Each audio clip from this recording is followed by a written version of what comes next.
Hello everyone! Welcome back to my home cooking. For today's video, ang i-share ko sa inyo, we will make a carbonara, a Filipino style carbonara. So ito yung aking mga ingredients for today.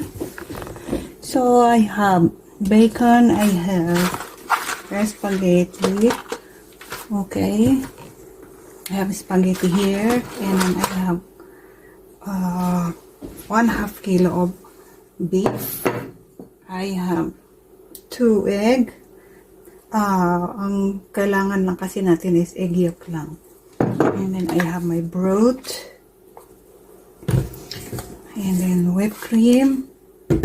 So of course, pepper, garlic,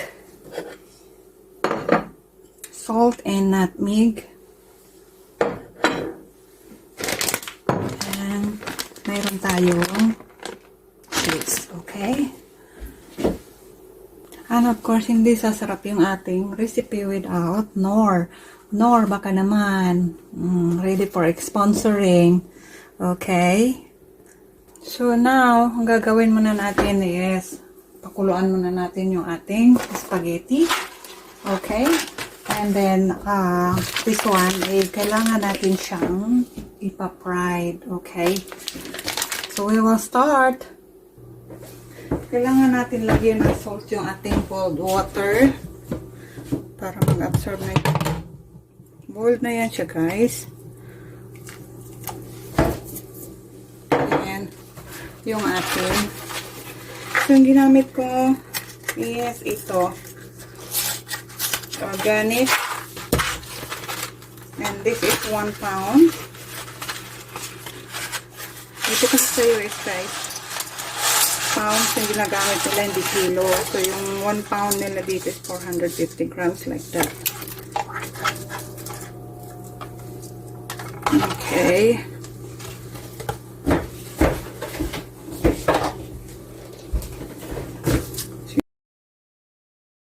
It could be boiled for at least 8 minutes.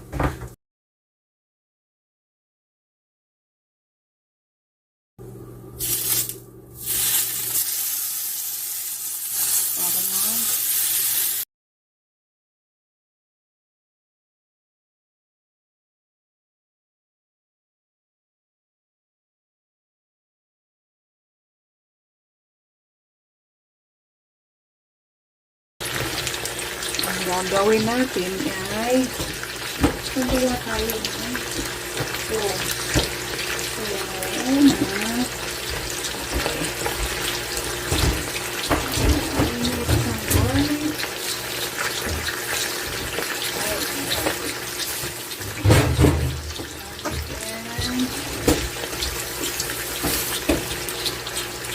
kanalagyan na natin siya ng olive oil. Painitin na lang natin siya.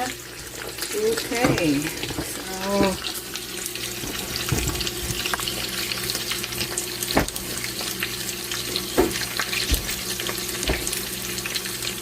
ayan, garlic.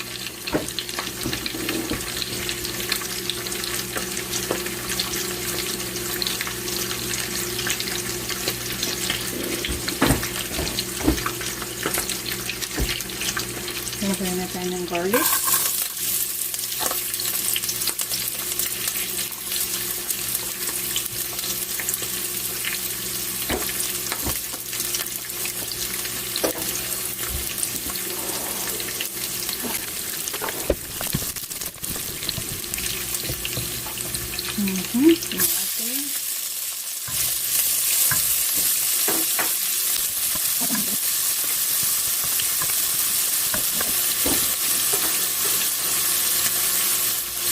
Now, yung ating hot.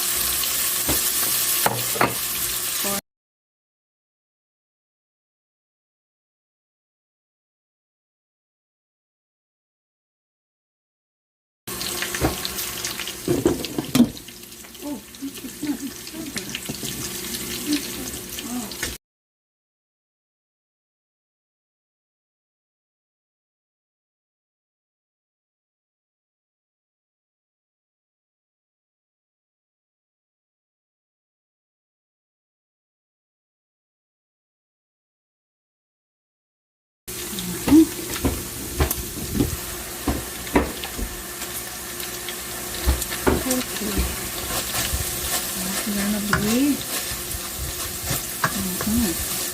Now we will add 1 cup of beef broth. Pakuluin natin siya, guys.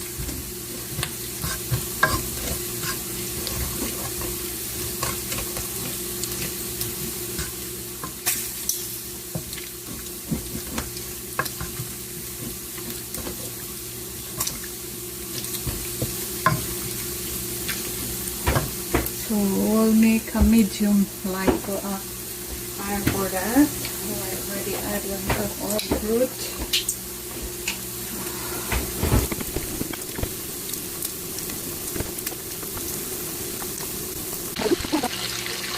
Of whipped cream.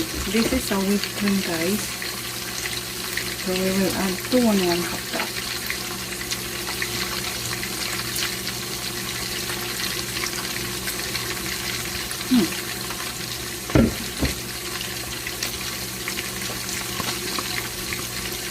Okay, and then i-stir lang natin siya ng i-stir.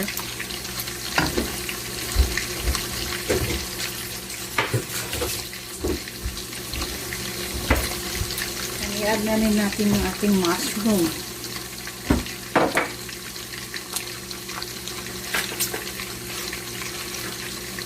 Yung ating Knorr cubes. Knorr cubes ito, guys.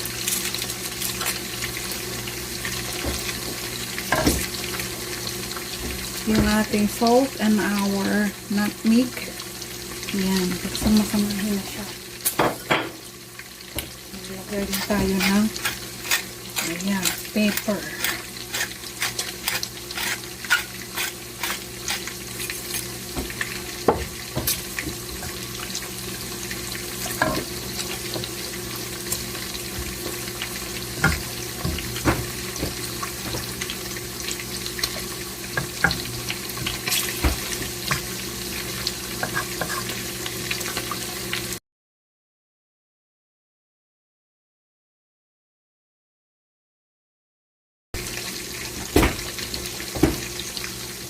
Now, i-add natin muna yung ating egg.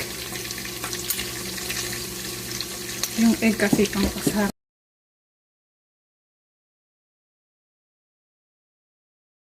So, slowly, we will drop this spaghetti down.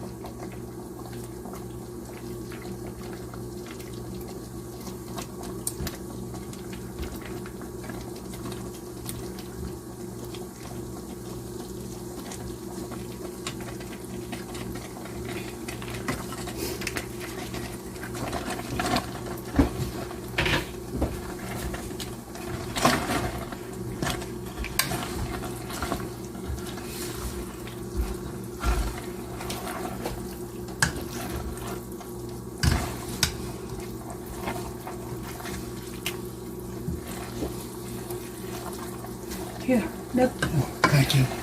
Mama, we take a little break and play? Hello.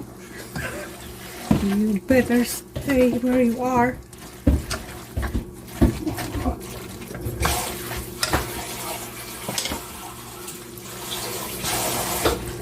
You're supposed to be good to me. Can you get that apple pie down there in the oven? Papa. I didn't get Where do you want it? So now, ito turn up na natin yung ating ito na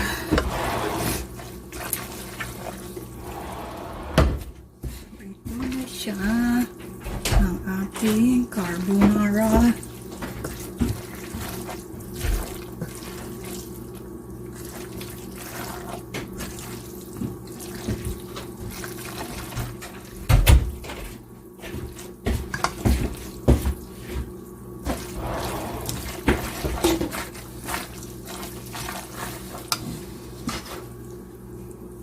Okay. So, ilalagay na lang natin yung ating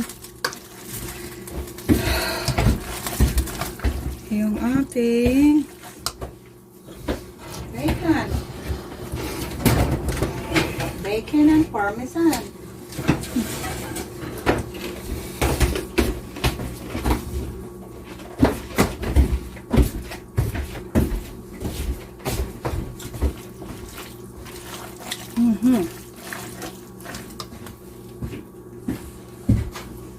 So, i-add natin yung ating bacon. Mag-add tayo ng unti, pero doon sa pag-serve na, saka natin ilalagay ang maraming bacon para masarap. Oh, guys, diba? Madali lang siyang gawin. Ito na yung ating bacon.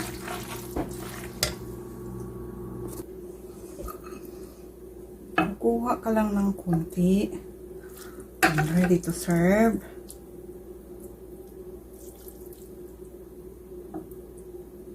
I'm going to taste to my husband now. This one. Put the bacon on top of it, like that. And the parmesan.